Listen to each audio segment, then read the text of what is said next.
Long pelajari karena memang long yang pegot yang kalau long pelajari selama 5 tahun long duk balik Perak, insyaallah kalau pahami teman nyo apabila ni yakin kabeh nyo je segala macam kan pemahaman kan berbeda-beda orang lagi istilah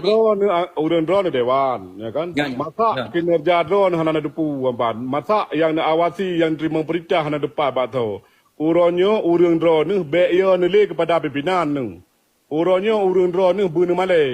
male be le ni petu ne gawi samban uronyo Aceh ka kaje ke bubur amban be ni pres dia ke ejeri amban hayang ke lagi long pegang no urang Aceh kan musuh urang drone ni amban urang Aceh kan musuh urang drone ni benantit urang partai lain kan musuh urang drone ni urangnya urang drone ni merasa dengan parlok-parlok lain risih ni silakan netamang rata partai urang drone dan banyak je nak kuasai lagi tu putra salah haji urang drone ni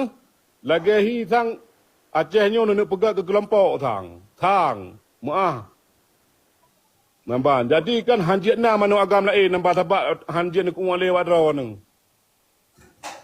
nah alihnya wali nanggro bak ne pilih ke yang katalah hamban alihnya wakil wali nanggro mualim puhana urula mualim tek jaga jabatan ke puhana malim nyan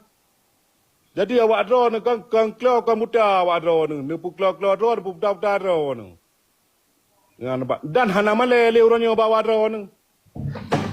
kata tago ke bangkai kun jadi meno bet nempu musuh drone dengan kamu rakyat nampak bet bangka mekarat bangka hanjit menjawabnya kata takdir Allah takdir memang sabah ke depan nampak tapi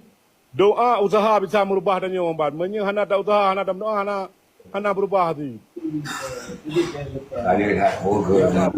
atai kata namuho da jone da nyo kata takdir Allah gamban idron kalian nedu ke dewan idron ne depu uranyo aci ne tolong putrang bak kamu ne tolong putrang yang drone ne depu yang bek ne tom bek yo ne le ke pimpinan ne Mia drone ne perle saja rakyat namban.